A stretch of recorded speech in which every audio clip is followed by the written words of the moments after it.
Soy el padre Miguel López, rector del Seminario de Paraná, del Instituto Nuestra Señora del Cenáculo, y agradezco al padre Federico Piedrabuena, que nos brindará una charla sobre este escritor, Byung-Chul Han, que es el autor que él ha elegido para su tesis doctoral. Nosotros valoramos muchísimo los escritos de este escritor coreano y que vive en Alemania, surcoreano y que vive en Alemania, porque sus temáticas, su lenguaje, su expresión, mucho de lo que él escribe, es un aporte fundamental para la lectura, la comprensión de nuestra realidad, de nuestra época, de sus ideas, de sus particularidades. Y para todos los que compartimos el humanismo, tenemos algunas preocupaciones y actividades pastorales, etc. Ese aporte es más que significativo y valioso. Escuchar al padre Federico, que le dedica su estudio y todo lo demás, es una también muy linda oportunidad que valoramos y esperamos que sea del provecho, del gusto de todos ustedes. Los dejo con el padre Federico. Estamos transmitiendo acá desde el aula magna de nuestro seminario, que en esta época está con los exámenes de los seminaristas. Y muchas gracias por aceptar nuestra invitación.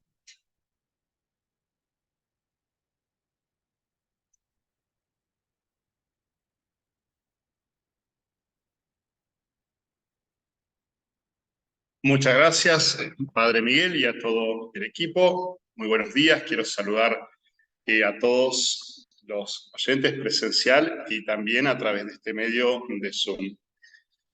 Muy bien, voy a estar compartiendo algunas perspectivas del pensador contemporáneo, Byung-Chul Han. Él es doctor en filosofía, es teólogo, estudió teología católica en Múnich, literatura, y tiene un doctorado. Sí, estaré respondiendo preguntas al final de la disertación. Byung-Chul Han tiene un doctorado en su tesis sobre Martin Heidegger, sobre el pensamiento en Martin Heidegger. Es decir, es alguien que proviene de la academia, que ha realizado un estudio académico con toda la forma y lo que implica. ¿Qué tiene de particular este pensador que irrumpe y que algunos medios lo han catalogado como la nueva figura del pensamiento alemán?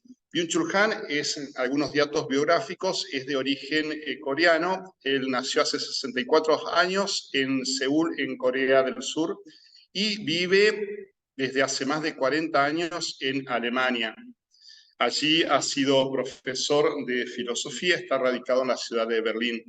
Byung-Chul Han tiene una particularidad y un gran mérito, que está reflexionando acerca de acontecimientos que están ocurriendo y cambios culturales, especialmente relacionados con los procesos tecnológicos que estamos experimentando como sociedad a nivel mundial. Sabemos que la pandemia ha sido un catalizador, ha acelerado esos procesos, pero en esta gran transformación tecnológica, como ya en otras etapas de la historia hemos experimentado, Byung-Chul Han plantea una preocupación y preguntas relativo a lo que nosotros consideramos un humanismo.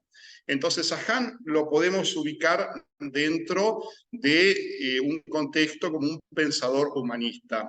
Le preocupan las preguntas de aquello que nos hace seres humanos y de aquello que perdemos también cuando las transformaciones tecnológicas y técnicas pierden de vista justamente lo que es esencial para nosotros como sociedad, como personas, individuos libres de este mundo. No es fácil reflexionar acerca de cosas que acontecen. Siempre la reflexión con perspectiva temporal e histórica tiene de alguna manera algunos elementos a favor que permite una valoración más certera o sopesar las realidades con criterios ya que pueden ayudar a concluir pero Han tiene esa ventaja, él está reflexionando mientras ocurren estos cambios tecnológicos. Vamos entonces ya a algunas intuiciones de nuestro pensador. Byung-Chul Han tiene el interés de recuperar la dimensión contemplativa de la vida, la dimensión teórica en un sentido propio. Él ve que la hiperactividad de nuestro tiempo, que especialmente tiene como marco los procesos de comunicación digital y tecnológica, erosionan el contacto humano, el contacto directo entre las personas, lo que crea la comunidad, y también con aquello que nos rodea, ¿no? Incluso con la tierra, un tema que Martin Heidegger especialmente trabaja bastante. La pérdida del contacto con lo real. ¿Qué es lo real? Una pregunta también que en estos tiempos de cambios tecnológicos una y otra vez se nos vuelve a presentar y a plantear. ¿Qué visión tiene Byung-Chul Han acerca del mundo digital? Bueno, él es muy claro, ¿no? Y sienta una posición.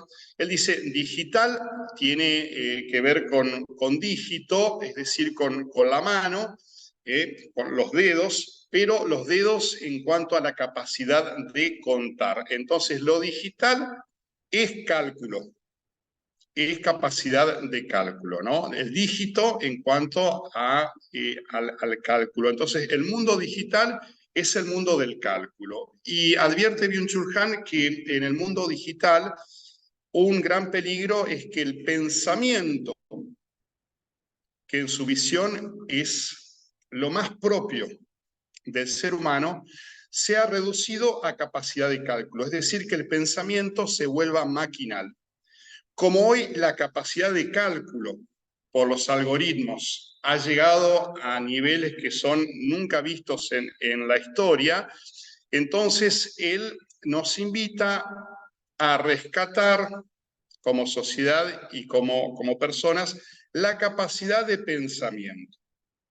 Y la capacidad de pensamiento para Byung-Chul Han está relacionada muy directamente con la dimensión contemplativa, con una capacidad de contemplar. Él también define lo que es la contemplación. Contemplación está relacionado con la palabra templo.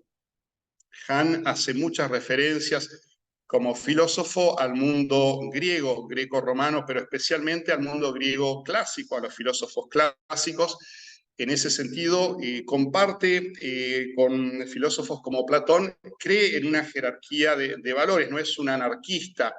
Eso hay que decirlo también. Muchos me preguntan, bueno, más allá de ser un humanista, ¿cómo lo podemos posicionar a Han? Sin duda, él se presenta como un crítico cultural. Él critica un sistema que lo presenta de una manera, a mi parecer, brillante, ¿no? Al ser oriental, a ser de Corea del Sur, tiene algo de los aforismos de Oriente, es decir, de esa capacidad de la poética oriental, de decir en una o dos frases, poder formular intuiciones que nos ayudan a tomar conciencia de un mundo en el que estamos viviendo, pero que realmente, vuelvo a decir porque él insiste mucho en eso, por la velocidad de los cambios se hace muy difícil poder reflexionar. Reflexionar tiene justamente mucho que ver con tomar distancia, ¿no? Con poder contemplar, con poder pensar la realidad en que vivimos. Han entonces es un pensador que viene del mundo académico, vuelvo a decir, es importante, no todos los filósofos vienen en la historia, han venido del mundo académico contemporáneo, ha realizado un doctorado por una universidad de filosofía en Alemania, la Universidad de Friburgo. Y desde allí, entonces, él está reflexionando. Por supuesto que no es neutral también su biografía, su contexto. Él viene de Corea del Sur, un país que sabemos en los últimos 30 años ha experimentado una revolución tecnológica. De ser un país pobre en la década del 80, hoy se encuentra entre los países que genera más riqueza, quizás Samsung, ¿no? Es el buque insignia, ¿no? de Corea del Sur, con una fuerte apuesta a la innovación digital. Por otro lado, Corea del Sur es el país que actualmente tiene el porcentaje mayor de suicidios. ¿Por qué? Porque el rendimiento al cual se encuentra expuesto la sociedad coreana y el poco tiempo en el cual ellos han vivido estas transformaciones también genera mucha presión. Entonces Han tiene ese contexto, él viene de Corea del Sur, él tiene mucho contacto, va una vez al año a visitar a su madre a Corea del Sur, pero por otro lado vive hace mucho tiempo en Alemania. Han fue como joven a Alemania para estudiar filosofía. Y Alemania es un país que tiene el desafío de la transformación digital, ¿no? Es un país tiene mucha población con gran promedio de edad y a la gente en general, ¿no? Mayor no le interesan mucho las digitalizaciones, los procesos de transformación. Uno lo ve en Alemania, quieren seguir recibiendo el diario, el correo, el papel, lo cual me parece muy bien porque a eso están acostumbrados. Entonces él vive en Alemania, que el valor de lo digital es un desafío. Alemania no es un país que tenga el desarrollo de lo digital o que esté liderando esos procesos. Y en este contexto, Han, vuelvo entonces plantea el desafío y la necesidad de recuperar la capacidad de pensamiento. Y esa capacidad de pensamiento, esto es muy interesante, él lo relaciona directamente con la capacidad de la vida contemplativa. Vida contemplativa, lo toma del mundo griego, tiene que ver con el templo. El templo era el lugar en la polis, en la ciudad griega, un lugar delimitado que estaba en lo alto, ¿no? Todos hemos visto imágenes de la Atenas clásica, la Acrópolis, esa ciudad que estaba en lo alto, donde estaba el templo consagrado a los dioses, donde los sacerdotes, sacerdotisas y todo lo que hacía al templo y al culto griego, ese era el terreno de los dioses. Ahí el ser humano estaba a disposición de los dioses, ahí se celebraban las fiestas, ¿no? Entonces, Han va a decir que la dimensión contemplativa está directamente relacionada con la realidad de la fiesta. Y esta sociedad del rendimiento, que como nunca, a través de las transformaciones digitales, hoy hay un sistema, va a decir Han, que es de una brutal explotación del ser humano, pero no ya como una explotación del modelo anterior, que lo llama, citando a Foucault, el modelo disciplinario, no ya la explotación de la persona por un otro con un látigo, ¿no? Para que el sujeto rinda más, sino que hoy, para que se ha perfeccionado esa capacidad de explotación del ser humano, entonces no es el látigo, sino que es la motivación. Se motiva a la persona a realizarse a sí misma, a que sea auténtica, y en esos proyectos, en ese proyectarse, en esa autorrealización, la persona se esfuerza tanto que cae finalmente en una depresión, en un burnout, ¿no? Se explota a sí misma. Dice Han que hoy se da algo único en la historia donde explotador y explotado coinciden en el mismo sujeto. Y no hay una explotación más optimizada y que sea más efectiva y más eficaz de aquella explotación por uno mismo, porque uno no la percibe como explotación, sino que hoy el sujeto percibe como libertad, ¿no? Entonces, un sistema hoy que a través de una herramienta como nunca vista, que es, vamos a decir en concreto, el Big Data, la capacidad de datos, la capacidad de información, no voy a decir de conocimiento. Han también es muy bueno para realizar distinciones. Por ejemplo, información no es igual a conocimiento. Capacidad de narración, de contar historia, no es igual a dar información. Entonces, en este contexto donde el ser humano hoy se explota hasta quemarse, ¿no? Va a decir Han, estamos hechos zombies del rendimiento, andamos como muertos en vida, demasiados vivos para morir, pero demasiado muertos para entonces tener una vida plena, una vida con sentido. Y en esta capacidad, dimensión contemplativa, es interesante lo que realiza Byung-Chul Han en la línea a través de sus libros y sobre todo los últimos 3 años. Él va a decir que esta dimensión contemplativa, esta capacidad de teoría, en el fondo, y ahí le sale recordemos que él es teólogo también, tiene que ver con una lectura del concepto del Shabbat, ¿no? Ahí él realiza una lectura teológica siguiendo algunos teólogos judíos o judíos hebreos, judíos cristianos también. Y es interesante, ¿no? Él dice que ante la totalización del trabajo y del rendimiento y de hoy un descanso o un entretenimiento que no es la celebración y la fiesta en sí que renueva y que recrea, sino que es una pausa para continuar rindiendo más, ¿no? Entonces, el descanso como también un espacio de rendimiento. Él va a decir que hoy hay toda una serie, se han desarrollado de cámaras de siesta, donde está estudiado cómo se puede optimizar la siesta, ¿no? Cuánto hay que dormir la siesta para rendir más. Y durante la siesta es monitoreado el sueño como un ejemplo de lo que sería una contradicción, ¿no? Nosotros que somos latinos, argentinos y muchos de nosotros aquí paranaenses, la siesta como un espacio de rendimiento. Eso ya son contradicciones, ¿no? Que empezamos a ver y que él señala con mucha perspicacia. Entonces, esta capacidad, dimensión contemplativa, tiene que ver con el Shabbat. Y en el Shabbat, si algo es muy claro, no se trabaja.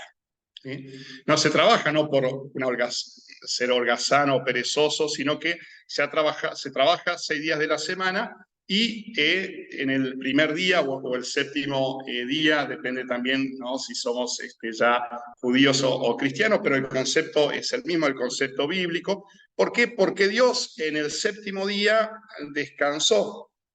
¿Y qué significa que descansó?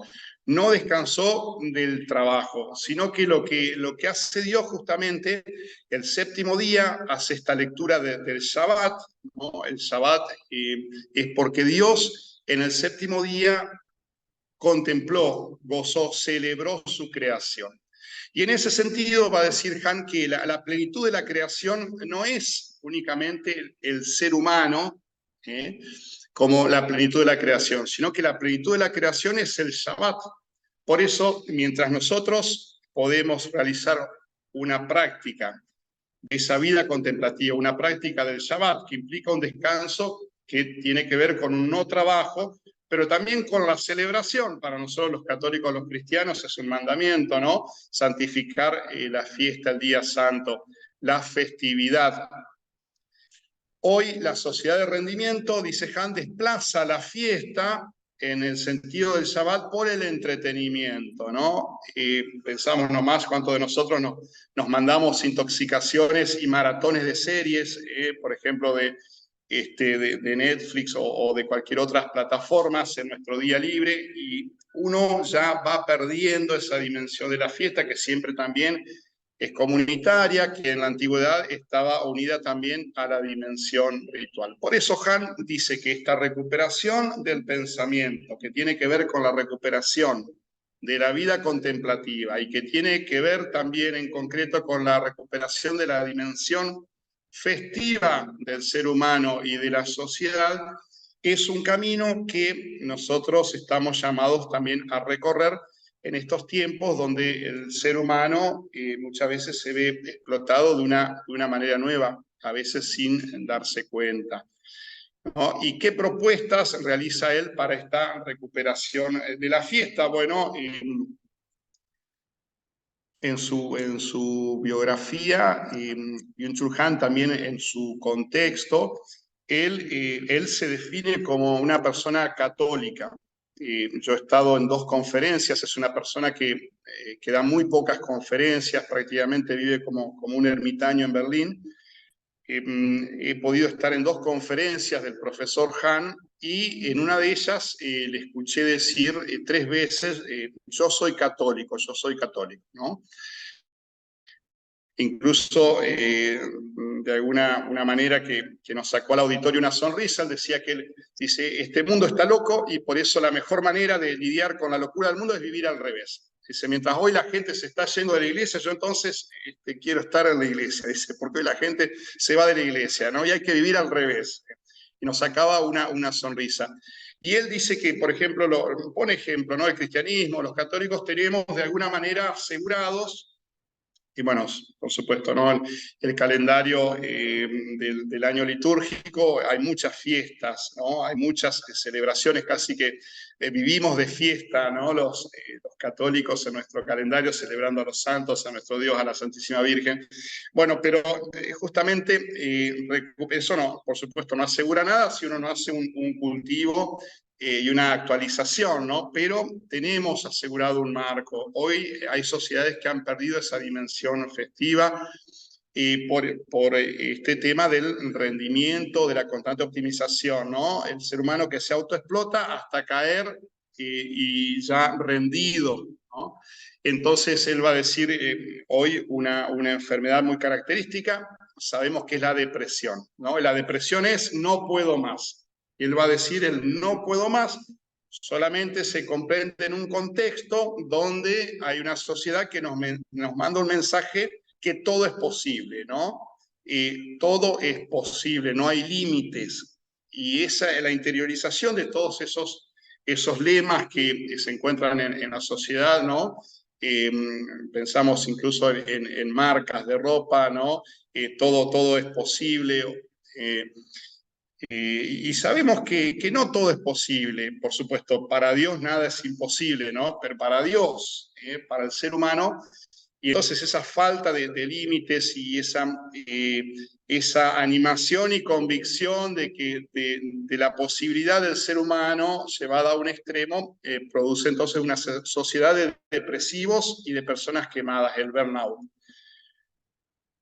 Otro tema que señala Han es que es un gran desafío poder pensar en el mundo de hoy, poder cultivar la dimensión contemplativa en los procesos de cambio tecnológico y en un nuevo paradigma de lo que es el Big Data. Y aclaro, Han no es que esté en contra de la técnica o de la tecnología, sino, vuelvo a decir, es un crítico cultural, es decir, señala aquellos peligros que nos pueden deshumanizar.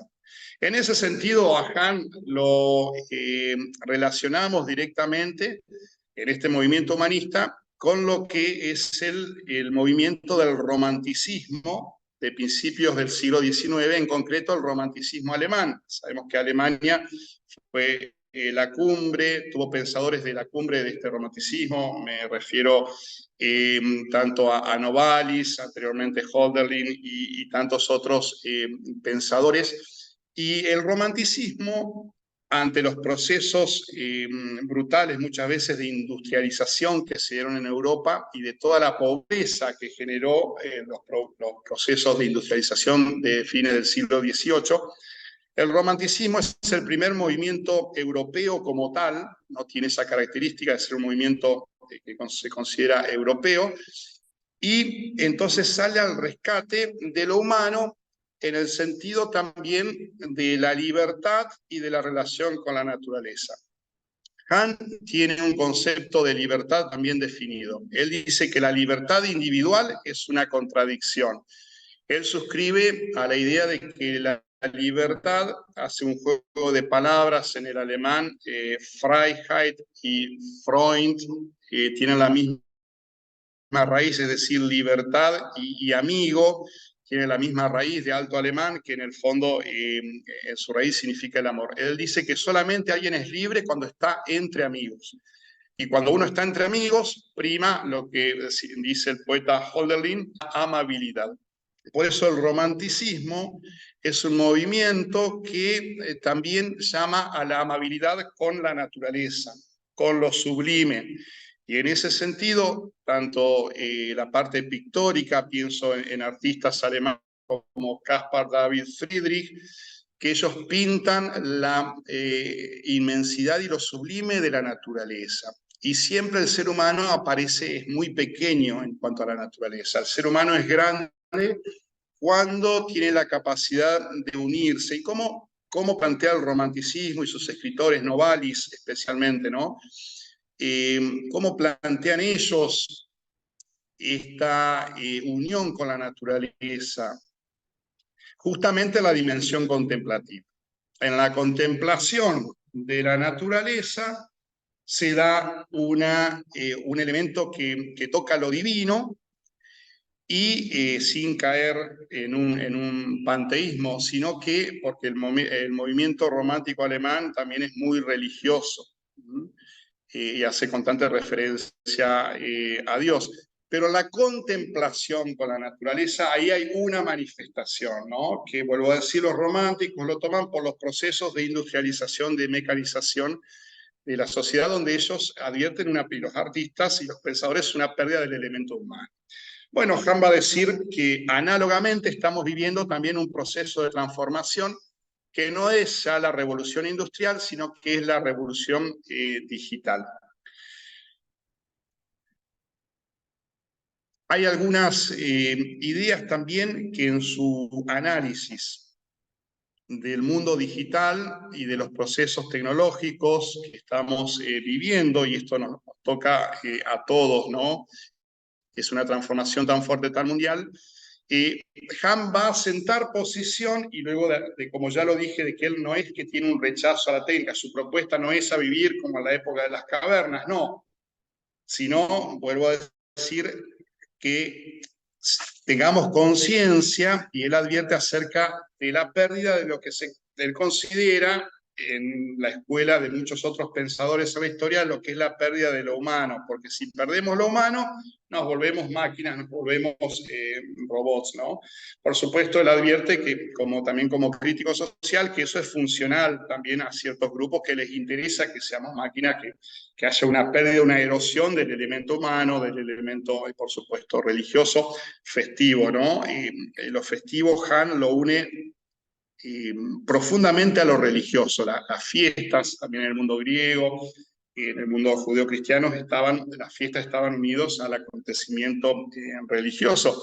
La función, por ejemplo, del sacerdote, ¿no? Nadie, dice Han, nadie es sacerdote para sí mismo, el sacerdote como aquel que tenía justamente, históricamente, la función de unir lo humano con lo divino, estar consagrado.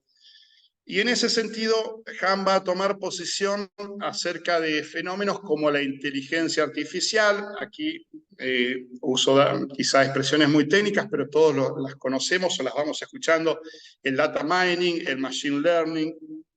Y Han va a decir que la inteligencia artificial no tiene la capacidad de pensar, no es pensamiento. Él sí toma una posición y va a dar justamente su visión. Porque él va a decir que inteligencia, ¿no? El vocablo viene de intellegere, que significa elegir entre. Es decir, la inteligencia, y la inteligencia en concreto artificial, que es, ¿no? Con lo digital, recordemos en su concepto de lo digital, capacidad de cálculo, es la capacidad de elegir siempre entre lo dado. A diferencia de la inteligencia y la inteligencia artificial, el pensamiento tiene la capacidad de generar algo nuevo, de ser creativo. En ese sentido, vuelvo a decir, porque esto es una gran discusión que hay entre dataístas, entre humanistas. Bueno, para él, como humanista, la inteligencia artificial no tiene la capacidad de crear algo nuevo en sentido propio, porque no tiene la capacidad de pensar. Sí, por supuesto, tiene la capacidad de cálculo. En esto va a realizar análisis muy buenos. Yo veo que conoce tecnología, está bien asesorado, no porque él sea muy tecnológico, pero uno claramente se da cuenta al leerlo que tiene un asesoramiento. Y él entonces va a decir que la inteligencia artificial lo que hace, o el dataísmo, o los famosos datos, es justamente constatar correlaciones, es decir, A ocurre junto a B. Bueno, y Hahn se apoya también mucho en filósofos para fundamentar sus posturas, y él va a citar a Hegel, donde dice que la correlación en lógica es prácticamente la operación más básica que existe. A existe junto a B, pero ya si queremos dar un paso más, entra el elemento causal, es decir, A causa B. Pero va a decir Hahn, todavía no hemos llegado al pensamiento, y siguiendo a Hegel va a tomar la noción del concepto. ¿Qué es el concepto? Hegel en este A y B, estoy mencionando y describiendo, introduce un C, que es un contexto. Y muchas veces es una dimensión que supera, está en un plano superior al A y B. Es decir, que A y B, la relación, incluso la relación causal, ¿por qué A causa B? Solamente se puede explicar por el pensamiento conceptualmente, por un C que a la luz de este C se alumbra la relación de A y B. Es muy teórico lo que estoy describiendo, pero es muy importante. Entonces, la inteligencia artificial para Byung-Chul Han no tiene capacidad de concepto. No hay concepto. Entonces, está muy bien la capacidad extrema de cálculo, pero de la inteligencia artificial nunca podemos esperar la dimensión contemplativa. Y aquí hay algo muy, muy interesante, yo se lo escuché también en una conferencia. Él va a decir que justamente filosofar, que tiene que ver con el pensamiento, no tiene que ver tanto con la inteligencia, sino con una capacidad que él llama, es un poco jocosa, y cuando lo dijo nos reímos todos, pero es el hacer el idiota, dice, ¿no? Y él dice, yo soy un idiota, por ejemplo, ¿no? Y todos nos reíamos, pero bueno, el idiota también en un sentido griego, en un sentido clásico. Él va a decir, Sócrates era un idiota. El idiota, idios, esa raíz, ¿no?, griega, que tiene que ver también con idiosincrasia, con lo propio, es aquel que desconecta. El idiota en la polis griega era aquel que desconectaba con lo público, con la polis, con lo político, y estaba concentrado en lo propio. Entonces, Hahn va a decir que cuando la sociedad, también la polis griega, porque él toma entonces a Sócrates como un gran crítico, ¿no? La polis griega, que tenía su corrupción, más allá de ciertas idealizaciones de la polis que hacen autores como, por ejemplo, esto es la visión de Hahn también, ¿no?, como Hannah Arendt. Hannah Arendt, una pensadora, sabemos, judío-alemana, norteamericana también, que hoy en Alemania prácticamente su pensamiento es casi sagrado, me animo a decir.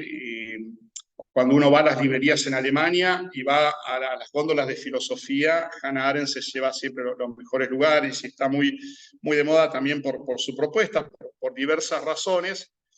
Y, por ejemplo, Hannah Arendt, ella tiene una idealización de la polis griega que Hahn no comparte, ¿no? Nuestro pensador también entra en diálogo con muchos filósofos, y ese diálogo imaginario en sus escritos, donde él sienta postura, le ayuda también a ir fundamentando sus intuiciones. A fundamentarlas académicamente, filosóficamente. Entonces, Hannah Arendt, va a decir Hahn, tiene una idealización de la polis como el lugar de la libertad plena. Todo lo político justamente es el escenario, como decía, ¿no?, en la constitución de la polis griega, estaba el oikos, la casa, de donde sabemos viene la palabra economía, que es todo lo relativo a la supervivencia, ¿no? Después está el ágora, el escenario, todo lo relativo justamente a la política. Tenemos acá en mente, ¿no?, quienes tenemos contacto con la Biblia, con los evangelios, con la carta de los Hechos de los Apóstoles, por ejemplo, el apóstol San Pablo, ¿no?, cuando da ese gran discurso en Atenas, en el lugar de lo público, en el escenario donde se presentaban las ideas. Y el tercer lugar que vuelvo a decir, que era la Acrópolis, el templo, donde está la dimensión contemplativa. Bueno, Han va a decir que Hannah Arendt quita de su polis ideal la dimensión contemplativa. Hannah Arendt es una pensadora que totaliza la vita activa, ¿no? Ella va a decir justamente que es en la capacidad de acción del ser humano, en la capacidad de esa vida activa, de actuar, de intervenir en la historia, y en concreto en lo que ella llama la revolución, ahí se encuentra la mayor manifestación de lo humano. Y Hannah Arendt, todo esto según Han en sus libros, en su reflexión, ella acusa a la dimensión contemplativa históricamente de cercenar la capacidad de vida activa. Por eso la vida activa es aquello que puede dar lugar a lo nuevo. Es quizás una pensadora que hoy está muy de moda por el nivel de hiperactividad que nosotros tenemos. Pero Han va a decir, se colocan las antípodas de Hannah Arendt, y va a decir que hoy no tenemos capacidad para el silencio. La hipercomunicación, el ruido, bueno, nos metemos a Twitter, ¿no? A las redes sociales, una hipercomunicación constante. ¿Por qué? Porque el silencio, la dimensión contemplativa, no tienen capacidad, están en las antípodas del rendimiento y de la producción. El silencio, en un cierto sentido, no produce nada. Por eso, va a decir Han, para el sistema, el silencio, la dimensión contemplativa, lo religioso, que está muy unido a la dimensión contemplativa. Han va a decir que la acción propia de lo religioso es el escuchar.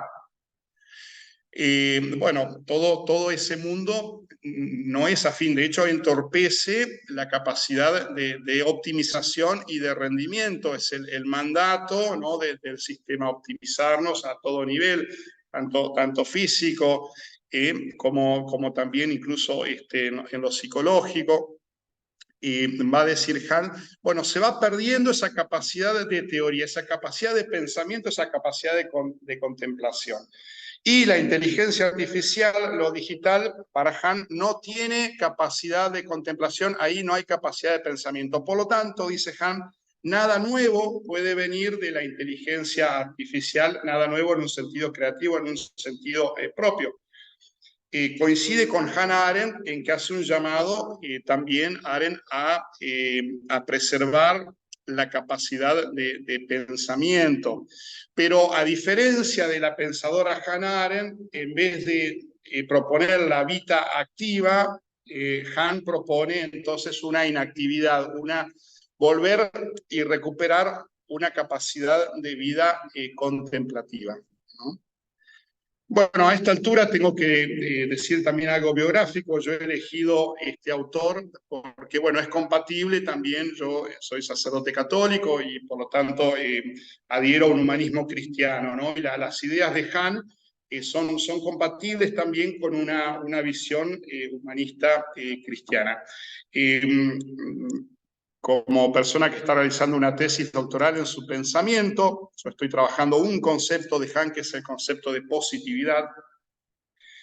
Por supuesto, no es que aplauda todo lo que él dice, también tengo, en algunas cosas soy crítico, eso lo podemos dejar para otro momento, para otra charla, pero sí reconozco que en este llamado que él realiza a recuperar la dimensión contemplativa, él dice, no es una incapacidad, esa inactividad no es solamente un no hacer, sino que, vuelvo a decir, lo conecta con el Shabbat. El Shabbat es lo que hace al ser humano divino. Por ejemplo, para Hannah Arendt, ella coloca en la creación del ser humano, ¿no? Eso es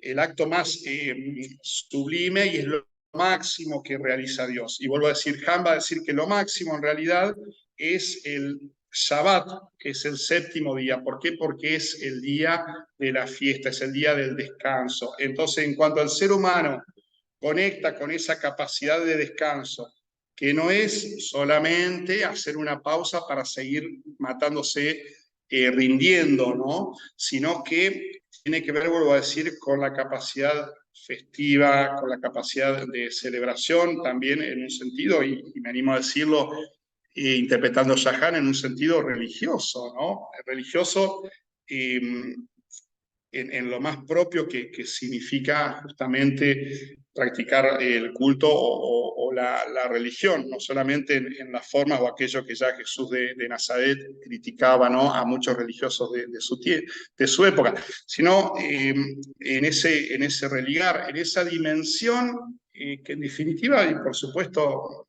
y Han esto no lo negaría, tiene la dimensión divina. Estamos hablando también de Dios. Pero si nosotros perdemos esa capacidad de hacer la pausa no en un sentido budista, ¿no?, sino en un sentido, vuelvo a decir, del Shabbat, del descanso, ¿no? ¿Cuántas veces el jubileo, sabemos, es una expresión que también viene de la Biblia, que también la menciona Han, y tiene que ver justamente júbilo, alegría, fiesta, y en el jubileo sabemos que la tierra descansaba, ¿no? En el año 50 era el mandato de la ley judía antigua, también la tierra descansaba, no producía. ¿Por qué? Porque era el año de la renovación y así la tierra se renovaba realmente, ¿no? Incluso sabemos que las prácticas del jubileo también judío tenía que ver ¿no?, con el perdón incluso de las deudas y bueno, con toda una dimensión social que es muy interesante. Entonces acá es la pregunta de cómo recuperar el Shabbat. Va a decir Han, ¿no?, en ese sentido, ya haciendo una interpretación, la inteligencia artificial no tiene capacidad de Shabbat, de conectar con lo divino. Él ve un seguro, mientras nosotros recuperamos esa dimensión contemplativa, tenemos un seguro ante todos estos avances tecnológicos para no volvernos nosotros maquinales, no volvernos nosotros robots. Y sin duda que es un desafío. Bueno, Han toca muchas temáticas, como filósofo también se mete con la dimensión del tiempo. Él va a decir que el tiempo de lo digital es el instante,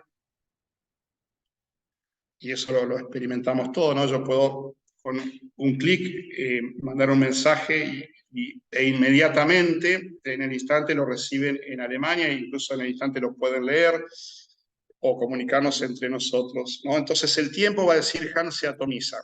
Y esto es un desafío también para la noción de realidad. El tiempo de la naturaleza es otro. Él ahí va a citar mucho a Heidegger en su contacto con la tierra, en la poética de Heidegger, cuando él iba, ¿no?, caminaba por el bosque, por la selva negra, cuando habla de la tierra. Vuelvo a decir, Byung-Chul Han tiene un doctorado en filosófico en Heidegger. Entonces, el tiempo, la temporalidad de lo digital no es el tiempo de la Tierra, no es el tiempo de los procesos de la naturaleza. Y en ese sentido uno puede preguntar, ¿es o no el tiempo de lo humano, el tiempo de lo digital? ¿No? Yo acá me planteo como sacerdote, a nosotros los seminaristas sacerdotes nos toca hablar muchas veces de un Dios, de una virtud cristiana como la paciencia, y todo lo experimentamos en nuestro día a día, lo digital, la comunicación digital, uno ya a los niveles de ansiedad, ¿no? A veces si uno, ¿por qué no me respondió enseguida? O ya, ¿no? Hay un lema que está muy de moda, que tiene que ver con el budismo aquí y ahora, es la temporalidad de lo digital. Hay que decir también que esto Han lo señala en un libro que se llama Filosofía del Budismo Zen. El budismo va muy bien con la temporalidad de lo digital, la propuesta de la filosofía budista, por eso está también tan de moda. ¿Qué hacemos por ejemplo, con un Dios, el Dios cristiano, que es un Dios rico en tiempo, ¿no?, donde la paciencia es un valor? Pero no solamente del Dios cristiano, la naturaleza, la vida para crecer necesita tiempo, la inmediatez, ¿no?, especialmente de generaciones, como estamos experimentando.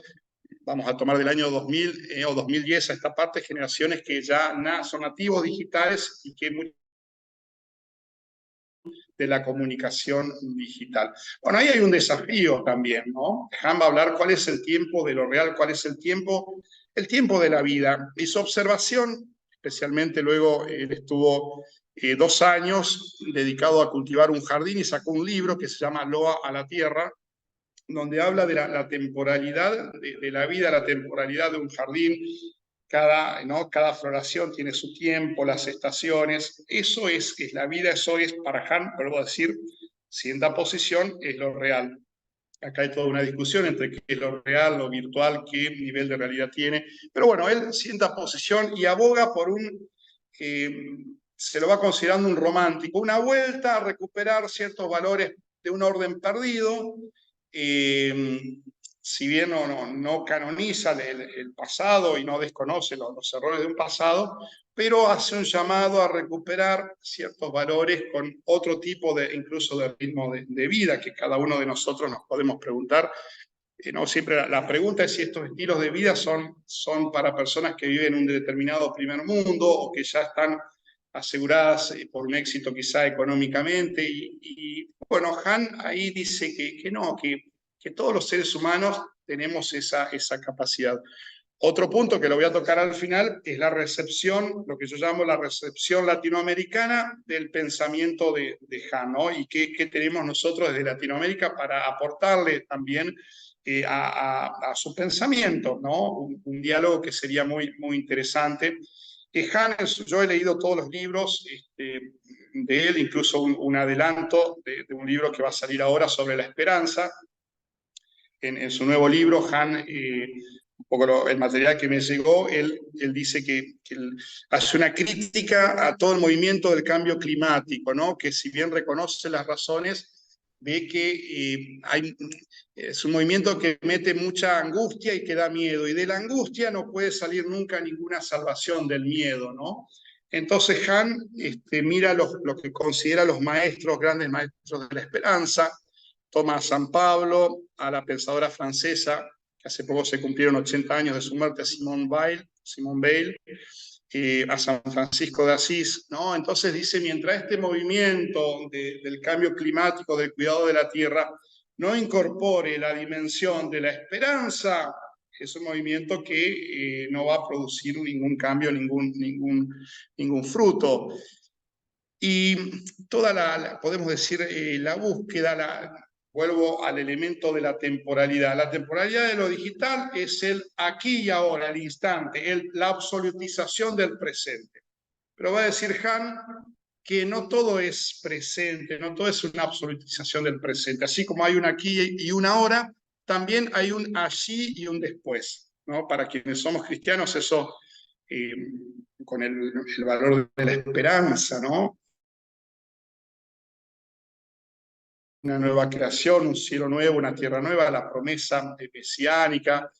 Ahí tenemos elementos nosotros para poder, ante toda esta totalización del presente que va anudada de los cambios tecnológicos, ¿no? El instante como la temporalidad que hoy nos imponen los medios digitales.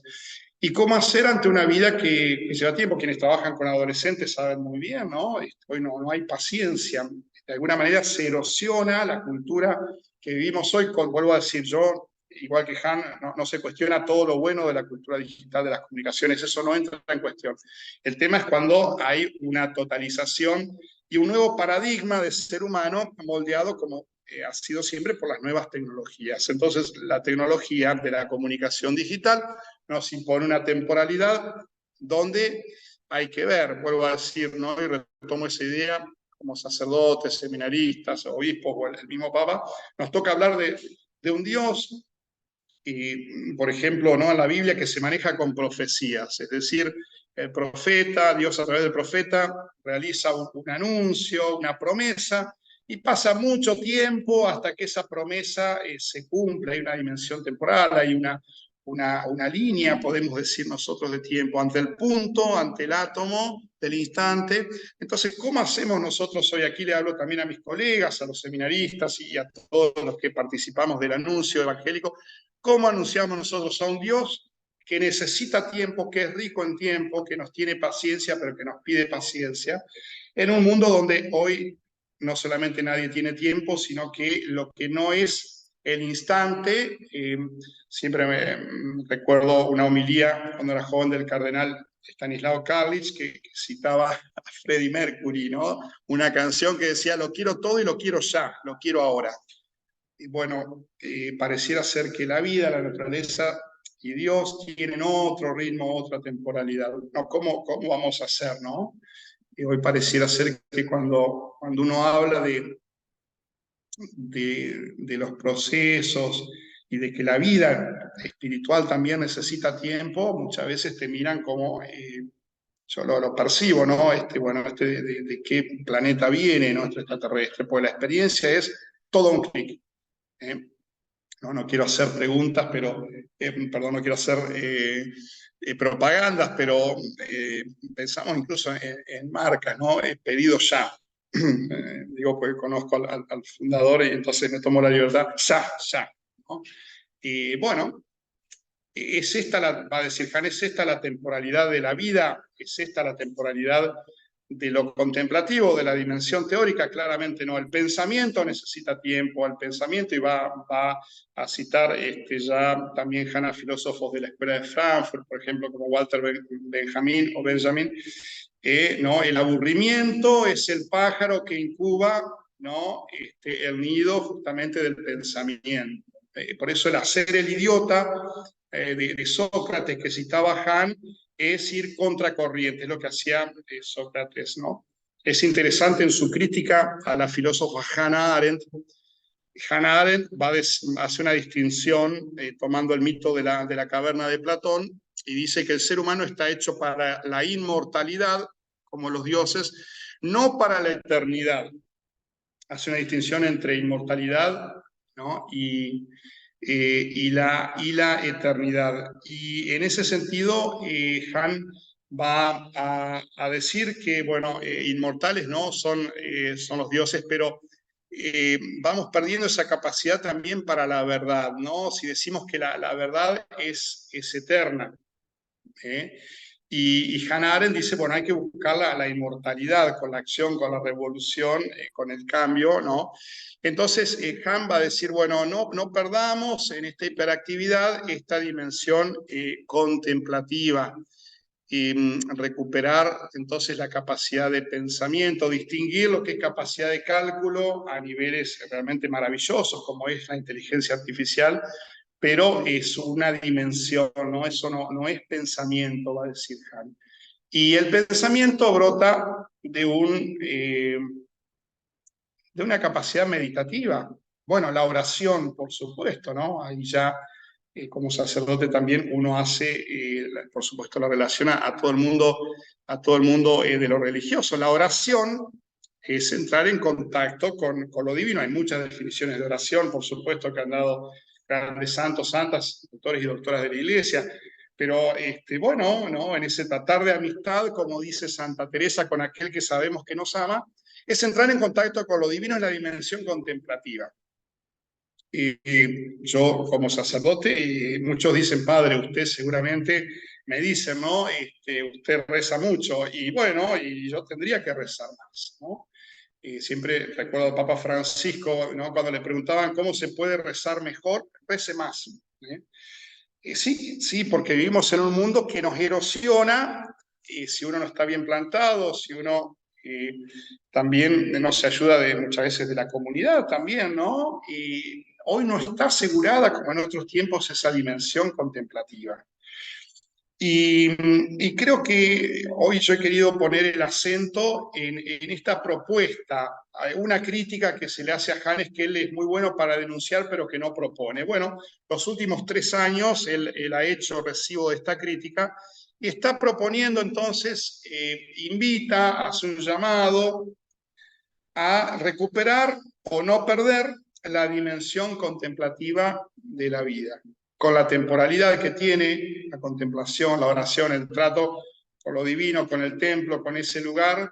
Y termino citando algunos conceptos que lo han hecho muy polémico para algún colectivo de pensamiento. Han es provocador, su método es la provocación, algo muy filosófico, lo hacía Sócrates también, en el sentido que él toma valores que hoy por sistema no se cuestionan, ¿no? Y muchas veces los da vuelta y tiene la valentía de hacer una pregunta por esos valores. Por ejemplo, la igualdad, ¿no? Un valor hoy que se cita en muchos grupos, y él va a decir que, por ejemplo, lo igual no produce vida, va a decir Han. Solamente lo altero, la alteridad, lo otro, el contacto con lo otro, con lo diferente, tiene la capacidad de generar vida, ¿no? Y también va a tomar, que ha sido muy polémico, a cuestionar el concepto de la transparencia, no en el sentido de los procesos.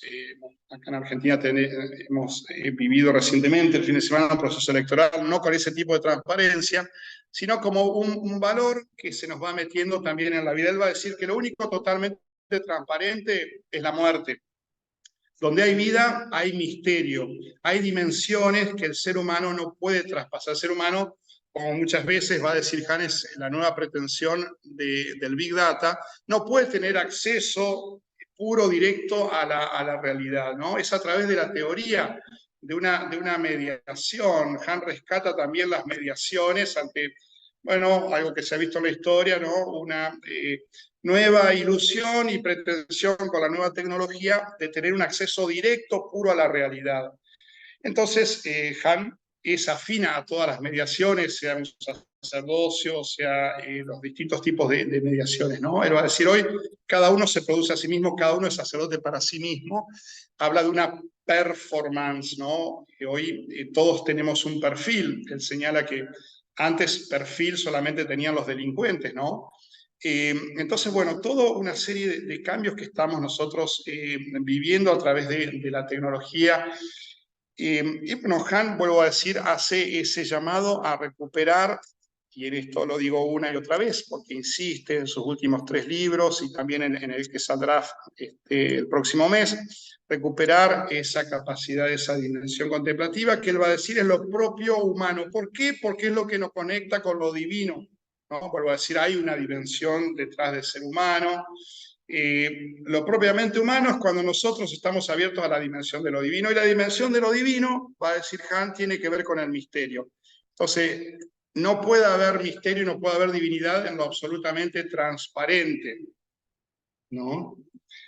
Va a citar a autores como Freud. Él va a decir que el ser humano ni siquiera es transparente para sí mismo, hay toda una dimensión subconsciente que nos permanece oculta, y bueno, es en el narrar, lo que sería el caso de una terapia, por ejemplo, ¿no? Donde uno en ese discurrir van asomando elementos, pero no esa absolutización de la transparencia.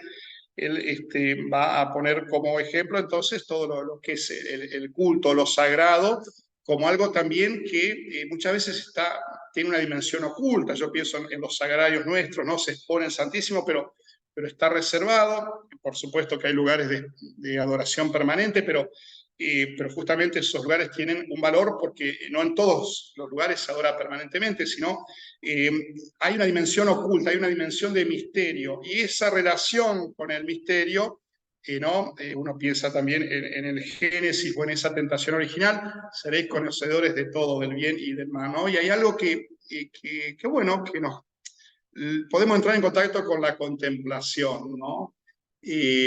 Así que, bueno, ya estamos en el horario, llegando a la hora. Yo he querido compartir con ustedes algunos pensamientos y algunas líneas, como anunciaba el título de esta disertación, de este pensador contemporáneo, Byung-Chul Han, que seguramente al tener 64 años y si Dios le da años de vida, nos seguirá acompañando con una prolífica. Tengo que decir, él saca prácticamente 2 libros por año. Le han señalado si él no se autoexplota también, porque constantemente está publicando, ¿no? Pero él dice que el pensamiento está protegido de la capacidad de autoexplotación. Bueno, muchas gracias entonces a todos, y luego de esta disertación, preguntas, más que responder como un erudito, sería seguir profundizando el diálogo.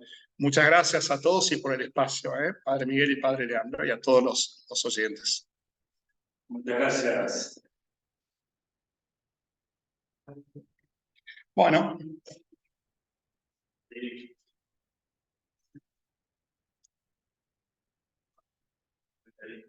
Ajá, aparecen ahora las personas aquí conectadas. Adelante, Leonardo. Bueno, hola, muchas gracias, Miguel, realmente muy buena la charla. Yo en particular me dedico especialmente al tema de la inteligencia artificial, así que venía siguiendo un poco también la obra de este autor porque precisamente por su posición bastante crítica. Y en el último tiempo, con todo este tema de los modelos de lenguaje, ha habido como un interés bastante grande en repensar hasta dónde puede llegar esto de la inteligencia artificial, ¿no? Y en particular, dentro de la misma comunidad han surgido también algunas posiciones críticas y hace muy poquito salió un artículo que discute la cuestión de como cierta paradoja, ¿no?, de esta tecnología, que por un lado pueden generar un texto casi indistinguible del que generaría una persona, por ejemplo, pero luego no son capaces de dar cuenta de una comprensión y de hacer preguntas, incluso sobre textos que ellos mismos han generado, ¿no? Así que no sé si Han trabaja específicamente algo similar a esto, varias de las ideas, esto de la correlación y todo eso yo lo había escuchado, eh, pero respecto a este tipo, como que es un poco paradojal el comportamiento que tienen, ¿no? Porque de vuelta pueden generar cosas que nos dejan a todos sorprendidos, pero por otra parte sabemos que detrás hay una limitación muy grande en cómo eso se ha generado. ¿Se entiende la pregunta? Sí, sí, muchas gracias, Leo. Yo, de lo que voy recepcionando de Han, yo diría que él, vuelvo a decir, tiendo a pensar que se conforma con que uno tenga presente justamente esta dimensión de muchas veces lo contradictorio o lo paradojal y lo que nos va a implicar a nosotros acompañar todos estos procesos que son de una velocidad, que esa es una pregunta, por eso vuelvo a decir, una virtud de Han que está reflexionando sobre estos temas mientras van ocurriendo. Eso ya es realmente es algo admirable, esa capacidad que tiene y que nos ayuda. Pero yo creo que necesitamos acompañar la medida de lo posible y ver cómo lo hacemos, sobre todo por la velocidad a la cual avanzan los cambios, no solamente a niveles de investigación, sino en nuestro día a día, para personas quizá que simplemente manejamos lo diario y no estamos tanto en contacto. Pero estoy muy de acuerdo, yo creo que Han diría eso, es así, hay paradojas, hay contradicciones, hay límites, entonces, bueno, para Han, mientras haya un pensamiento y una reflexión, aparece un seguro ante los procesos. Por supuesto, la pregunta es cómo poder generar lugares, espacios y una dimensión contemplativa que justamente en el fondo es poder darse el tiempo como comunidad, como personas de reflexionar sobre estas cosas. La pregunta es cómo hacerlo en este mundo donde pareciera que vuelvo a decir, lo fascinante, y esa es mi visión, yo encuentro fascinante la inteligencia artificial y todos los aportes que está dando y que nos va a dar. Pero bueno, tener presente, ¿no?, esas contradicciones que son lecciones también de distintas tecnologías que nos ha dado la historia. Eso es lo que yo podría compartir, ¿no? Bien, y para terminar, otra pregunta respecto al tema del movimiento transhumanista, que también entiendo porque la posición que él debe tener debe ser bastante crítica también, pero si se ha pronunciado explícitamente Sí. sobre este movimiento. Ajá. Esa es la pregunta. Sí, se ha pronunciado, ¿no? Y bueno, dice también justamente que él lo que admite, vuelvo a decir, los cambios tecnológicos son parte. De alguna manera, Han tiene una pregunta, que es una pregunta muy filosófica, que raya la ética, por supuesto, de todas maneras, que es por los límites, ¿no? En qué punto lo transhumano, uno diría ya, usar lentes ya es una especie de algo artificial que uno se coloca, ¿no? Bueno, de ahí, ¿cuál es el límite ya cuando estábamos hablando en concreto, todo lo que es la cultura del bienestar, ¿no? Hoy no toqué el tema de su visión sobre la salud y el bienestar, pero cuando ya hay un mejoramiento, cosas que en la medicina quizá eran para curar, para sanar, y que hoy es para una cultura de rendimiento, de mejoramiento, ¿no? Entonces, bueno, ¿en qué punto eso ya erosiona lo humano? Que vuelvo a decir, esa pregunta a la vez toca, bueno, ¿qué entendemos por humano? Y Han, bueno, tiene una posición, justamente, todo lo que dije, ¿no?, del humano, del pensamiento, la capacidad de teoría. Él va a decir que, por ejemplo, lo que es el Big Data, cita a un al editor de una revista, esto está en muchos de sus libros, pero es repetitivo con conceptos importantes, donde dice, bueno, hoy no necesitamos, con la cantidad de datos que manejamos, no necesitamos más teoría, fuera la psicología, fuera la filosofía, fuera la teología, fuera la sociología, no importa por qué las personas realizan el tema, dice este editor, ¿no? Que es un gran ferviente de todo lo que es el dataísmo, y dice, lo que importa es que las personas hacen lo que hacen, no importa por qué lo hacen, ¿no? Y Han va a decir, bueno, no, la teoría es importante, y la teoría en un sentido propio, es decir, hacer cómo funciona la ciencia, no hacer un modelo de ensayo, de error, de ir modificando, de aciertos, tener la importancia de tener teorías. Pero bueno, yo creo que él es crítico en el transhumanismo en el sentido que parecía que hay un momento donde se pierde lo humano. Pero por supuesto es una discusión también filosófica, ¿no? De qué es lo humano, y ahí se sientan posiciones. Él, entonces, sí, es más bien crítico. Bueno, muchas gracias. Los tengo que dejar. A Buenísima la usted, charla. Leo, muchas gracias. Hasta Gusto. luego.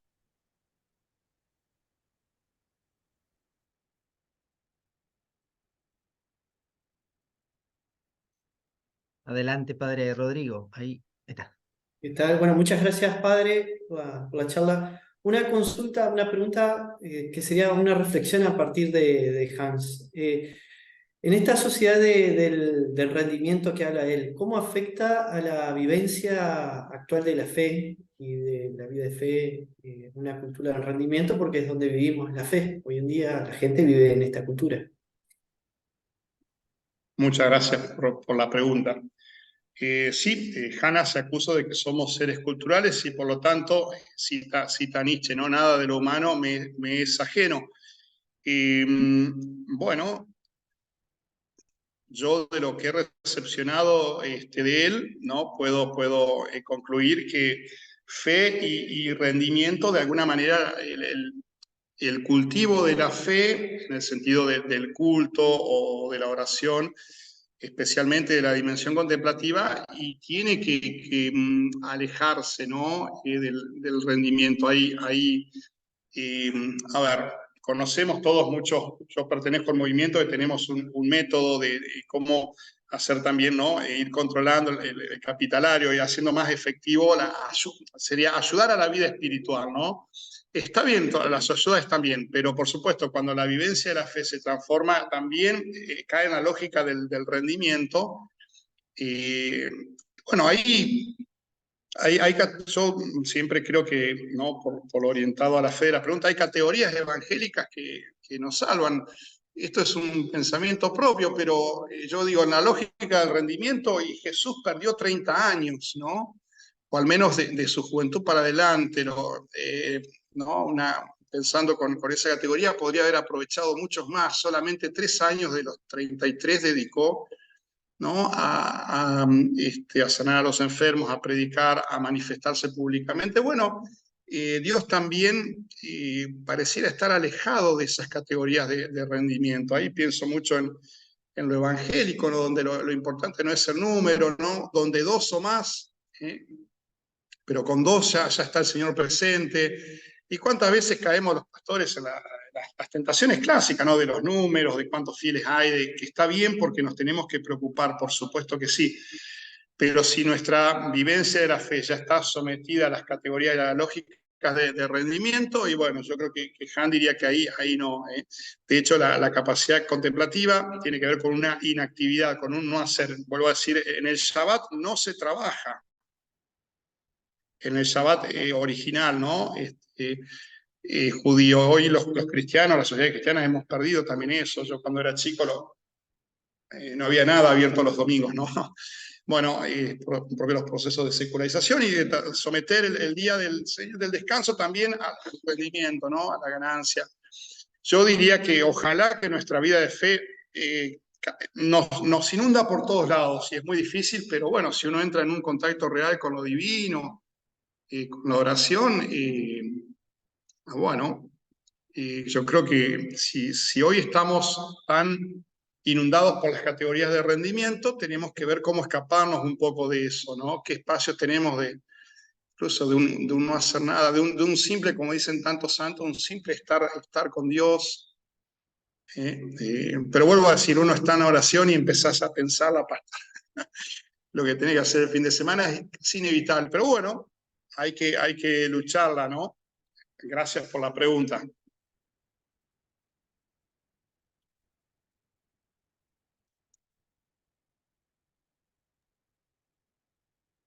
Gracias, padre Federico. Me acordaba, y no sé si en la formación filosófica que ustedes recibieron en preparación al sacerdocio, utilizaban como si en el seminario de Paraná, desde hace por lo menos 3 décadas o 4, el ocio y la vida intelectual de Piper, ¿no? Que De me, Piper. me resonaba muchísimo cuando escuchaba esto que proponías al principio. Y, y bueno, quería comentarte que ahí en el chat hay una pregunta o un comentario que también tiene que ver con el tema de la tecnología. No sé si tenés acceso a leerlo al chat ahí, si querés comentar algo sobre lo que está escrito en la última pregunta. Ahí, ahora lo veo. A ver, padre, que... Si no te lo leo, ¿dónde? como prefieres. Bueno, si sos tan amable de leerlo, lo escucho porque no veo aquí la pestaña del chat. Sí, Abel dice em, que este tema está tocado por varios lados, cada uno lo suyo. Pablo Muñoz Iturrieta sostiene que las pantallas van quitando la sociabilización entre las personas. Él lo demuestra sobre cómo va destruyendo el cerebro, comenta las capas del cerebro van desapareciendo y aquí nuestro filósofo lo va notando por otros medios. Y después también Abel señalaba que esta pérdida de sociabilización complica a los jóvenes la declaración de novios, ya que no se animan a la relación interpersonal, sino que pasan por el filtro del chat.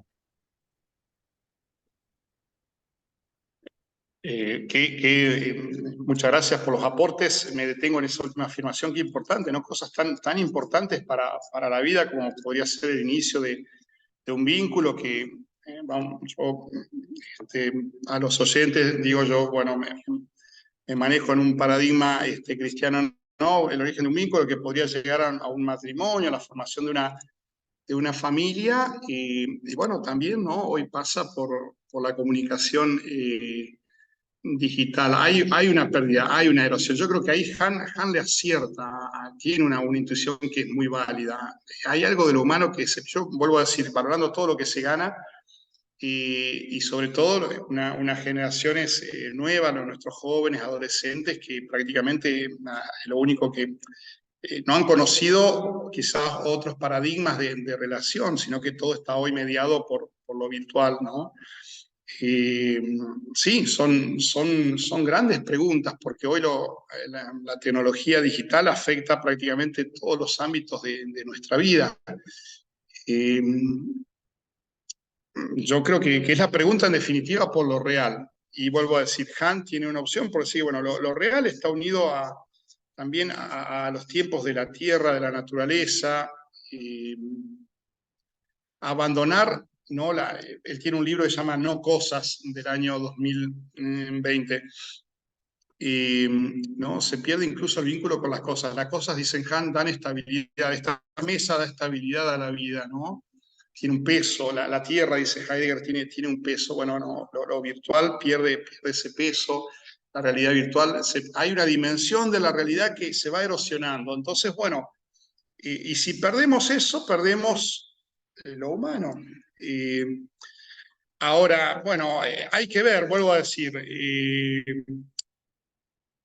¿deja de ser humano esa declaración por chat? Creo que no, pero hay una dimensión que algunos consideramos valiosa, Han, entre ellos, que se pierde. Entonces, bueno, la pregunta es cómo poder recuperarlo o hacer que esas dimensiones no se terminen de erosionar en nuestra vida y en nuestra sociedad, ¿no? Pero bueno, hay que ver cómo siguen estas transformaciones.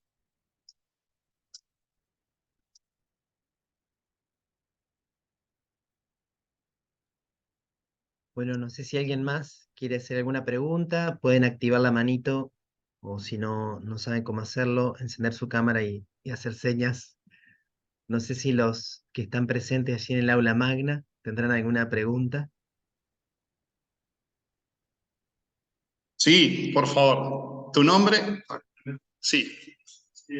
Yo, o sea, hoy en la sociedad creo que todo, o sea, el cansancio, la sobredigitalización, etc. También hay un intento así, manotazo de personas que quieren salir de eso, ¿no? De ahí un poco otra cultura, otra corriente. No todos logran poder tener una espiritualidad, ¿no? Una espiritualidad cristiana como Sí. Por ahí la pregunta sería, no sé si la idea es la contemplación, la reflexión contemplativa, como punto de partida para la religiosidad y para salir un poco de cultura, o por ir por otro lado, otra, aquel que es religioso puede llegar a salir del ritmo, ¿cierto? Del ritmo. Porque también nosotros, digamos, ejemplos de la dimensión contemplativa y de parar, de contemplar, de crear, a veces estamos sumamente metidos también de eso, ¿no? Decir, deberíamos ser maestros de contemplación y de la celebración, y a veces estamos más metidos en el mundo. Entonces, según él, bueno, ¿qué va con el contemplación, la religiosidad, la espiritualidad que nos lleva a la contemplación? Sí, te agradezco la pregunta. Me llama la atención la cantidad de, vamos a decir, de hermanos del gremio que, bueno, con Bernardo muchas veces sin llegar a un diagnóstico de Bernardo, pero muchas veces estamos los curas quemados también, ¿no? Es una experiencia y como señalás muy bien, en el caso ya nuestro, ¿no? Personas consagradas que, y acá no hago connotaciones, digamos, peyorativas, pero esa mejor parte, ¿no? A la cual todos tenemos acceso, pero bueno, ¿no? A la cual María está llamada, que es la dimensión contemplativa. Mejor parte, puedo decir, por una forma de traducción de lo divino. Pero hoy veo tantos sacerdotes religiosas por las exigencias pastorales y por tantas situaciones que terminamos quemados, ¿no? Entonces, bueno, yo creo que Han en ese sentido hace una lectura interesante del mito de la caverna. El mito de la caverna, sabemos, ¿no? El filósofo que escapa vamos a decir, a los mitos, que son esas sombras. Todo, creo que es una imagen que todos los que hemos estado en contacto con filosofía o de divulgación la conocemos, nos suena, ¿no? El mito de la caverna.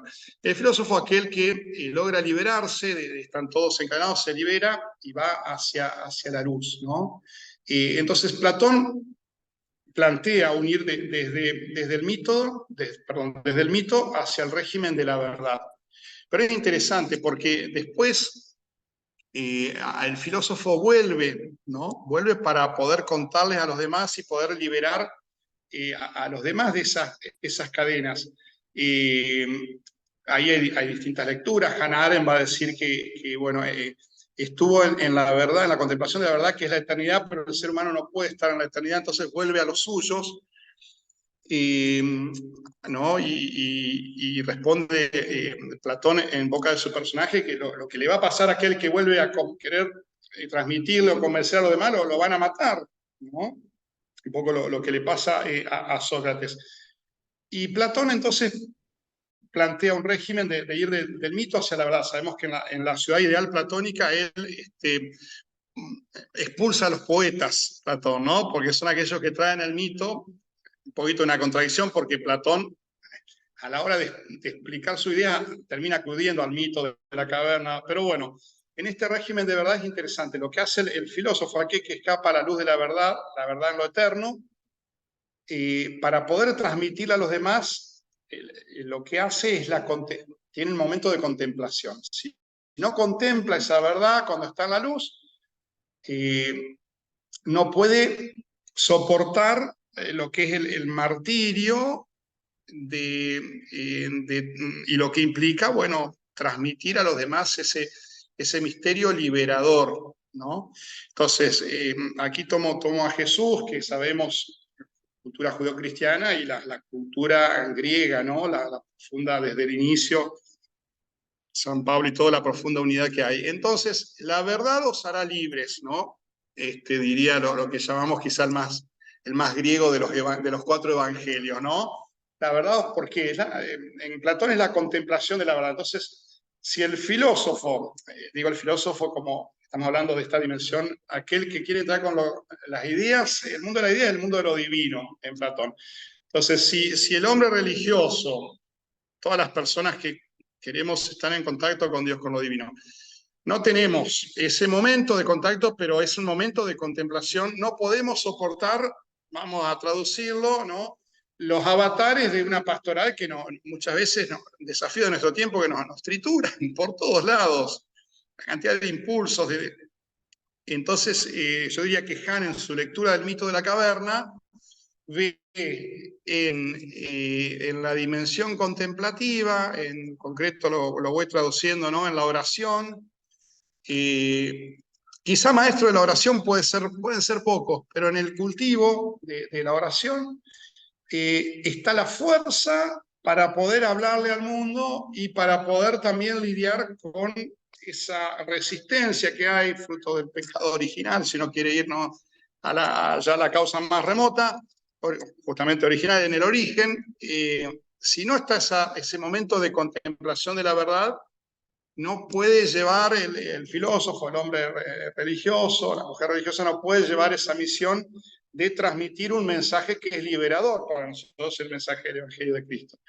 Entonces vuelvo a decir, ¿no? El contacto con la verdad eterna, con lo divino, pensamos mucho en Benedicto, Benedicto también, pero contemplativo. Si no está esa dimensión, es imposible, ¿no? ¿Qué se va a transmitir a los demás en esta imagen hermosa, clásica del mito de la caverna? Vuelvo a señalar esa pequeña ironía que señala Han, ¿no? Platón expulsa, ¿no? Para un régimen de verdad en la polis, expulsa a los poetas por los mitos, pero tiene que recurrir a los mitos, es decir, también a una dimensión de la verdad que muchas veces incluso es poética, y la poética como una dimensión contemplativa, que hoy justamente, ¿quién hace poesía hoy, no? Poesía en serio. Algunos me dicen, padre, en los raps se hace poesía. Bueno, se hace rima, está bien, no critico el rap, pero hay esa dimensión contemplativa. Nuestros contemplativos, de nuestros doctoras de la Iglesia. En fin, yo leyendo a Han diría eso, y necesitamos el contacto con el misterio en la dimensión contemplativa, no solamente para saber qué transmitimos, sino también para soportar los martirios propios de tener que llevar una luz, un tesoro en vasijas de barro, ¿no? Así que muchas gracias por la pregunta.